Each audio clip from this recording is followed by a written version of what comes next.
प्रश्न 1। 2024 से 25 की पहली तिमाही में भारत का रक्षा निर्यात पिछले वित्त वर्ष की इसी अवधि की तुलना में कितने प्रतिशत बढ़ा? ए 50%, बी 60%, सी 75%, डी 78%, ई 82%। उत्तर डी। भारत का रक्षा निर्यात 2024 से 25 की पहली तिमाही में 78% बढ़ा। भारत का रक्षा निर्यात 2024 से 25 की पहली तिमाही में पिछले वित्त वर्ष की इसी अवधि की तुलना में 78% बढ़ गया।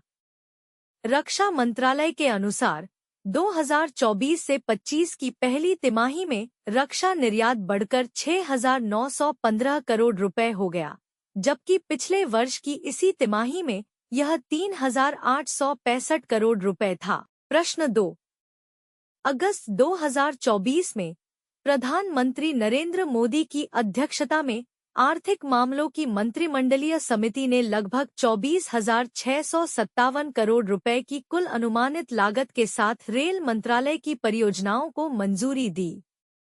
ए 5, बी 6, सी 7, डी 8, ई 9। उत्तर D.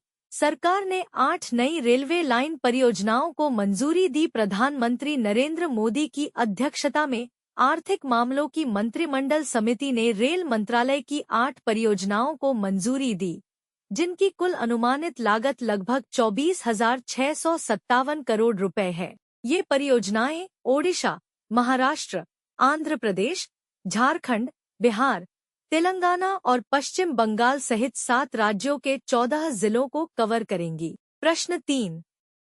2024 Barclays private clients Hurun India most valuable family business report के अनुसार भारत की सबसे प्रभावशाली महिला नेता कौन है? ए नीता अंबानी, बी निर्मला सीतारमण, सी किरण मजूमदार शॉ, डी सोमा मोंडल, ई रोशनी नादर। उत्तर ई। रोशनी नादर मल्होत्रा भारत की सबसे प्रभावशाली महिला नेता है। 2024 Barclays private clients Hurun India most valuable family business report के अनुसार HCL टेक्नोलॉजीज की चेयरपर्सन रोशनी नादर मल्होत्रा पारिवारिक स्वामित्व वाले व्यवसाय का नेतृत्व करने वाली भारत की सबसे प्रभावशाली महिला है। प्रश्न 4। प्रधानमंत्री आवास योजना शहरी PMAYU 2.0 योजना के तहत पात्र लाभार्थियों को कितनी सरकारी सहायता प्रदान की जाएगी? ए 2 लाख, बी 2.5 लाख, सी 3.5 लाख, डी 4 लाख, ई 5 लाख। उत्तर बी। प्रधानमंत्री आवास योजना शहरी 2.0 को केंद्रीय मंत्रिमंडल ने 10 लाख करोड़ के निवेश के साथ मंजूरी दी। प्रधानमंत्री नरेंद्र मोदी की अध्यक्षता में केंद्रीय मंत्रिमंडल ने प्रधानमंत्री आवास योजना शहरी PMAYU 2.0 को मंजूरी दे दी है, जिसमें 10 लाख करोड़ रुपए के निवेश की परिकल्पना की गई है। PMAYU 2.0 प्रधानमंत्री आवास योजना शहरी PMAYU की जगह लेगा, जिसे 25 जून 2015 को लॉन्च किया गया था और 31 दिसंबर 2024 को समाप्त हो गया था। प्रश्न 5। पंजाब के मुख्यमंत्री भगवंत मान ने किस हवाई अड्डे के टर्मिनल 3 पर पंजाब सहायता केंद्र के उद्घाटन के साथ पंजाबी प्रवासी के लिए एक अग्रणी पहल का अनावरण किया?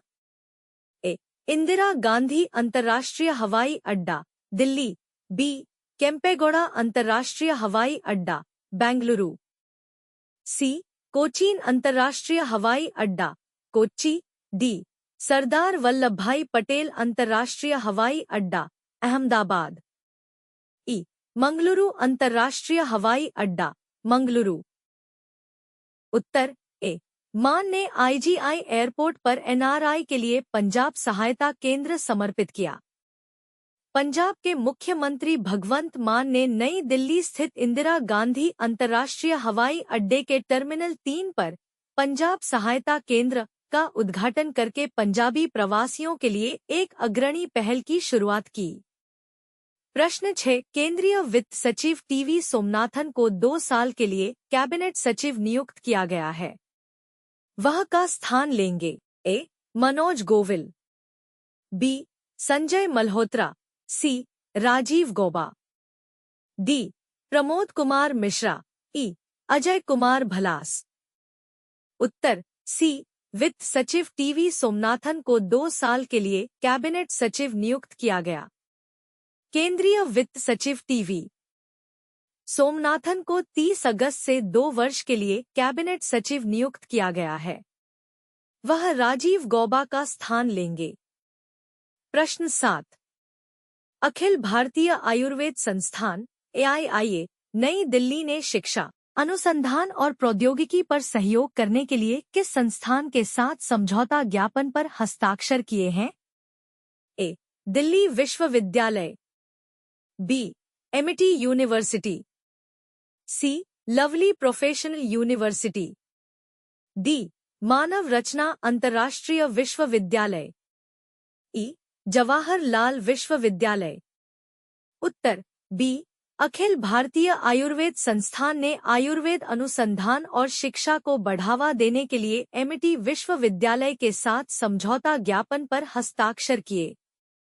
अखिल भारतीय आयुर्वेद संस्थान AIIA नई दिल्ली ने शिक्षा, अनुसंधान और प्रौद्योगिकी पर सहयोग के लिए एमिटी यूनिवर्सिटी नोएडा के साथ एक समझौता ज्ञापन पर हस्ताक्षर किए हैं। प्रश्न 8।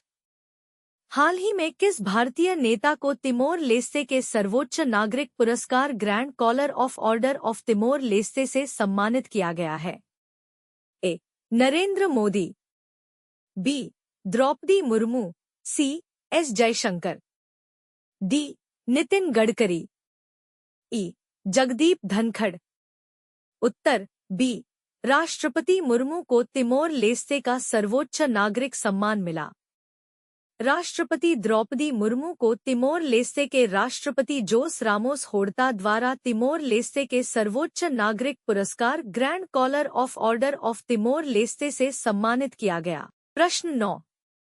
विदेश मंत्रालय और इसरो की वाणिज्यिक शाखा new space India limited NSIL ने मुनल उपग्रह को लॉन्च करने के लिए सहायता देने के लिए एक समझौते पर हस्ताक्षर किए। मुनल किस देश का उपग्रह है? ए. नेपाल, बी. भूटान, सी. श्रीलंका, डी. वियतनाम, ई. ईरान। उत्तर ए. नेपाली मुनाल उपग्रह के प्रक्षेपण में सहायता के लिए विदेश मंत्रालय और NSIL ने समझौता ज्ञापन पर हस्ताक्षर किए। विदेश मंत्रालय और इसरो की वाणिज्यिक शाखा new space India limited NSIL ने नेपाल निर्मित मुनाल उपग्रह के प्रक्षेपण के लिए सहायता प्रदान करने हेतु एक समझौते पर हस्ताक्षर किए। मुनाल नेपाल विज्ञान एवं प्रौद्योगिकी अकादमी NAST के तत्वावधान में नेपाल में विकसित एक स्वदेशी उपग्रह है। प्रश्न 10।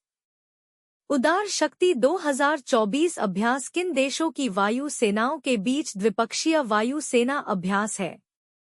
ए.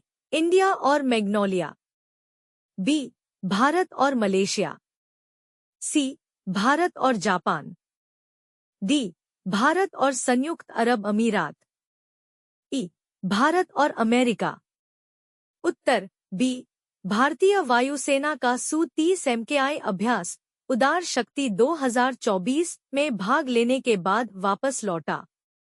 भारतीय वायुसेना IAF की टुकड़ी मलेशिया के कुआंतन में अभ्यास उदार शक्ति 2024 में सफलतापूर्वक भाग लेने के बाद भारत लौट आई।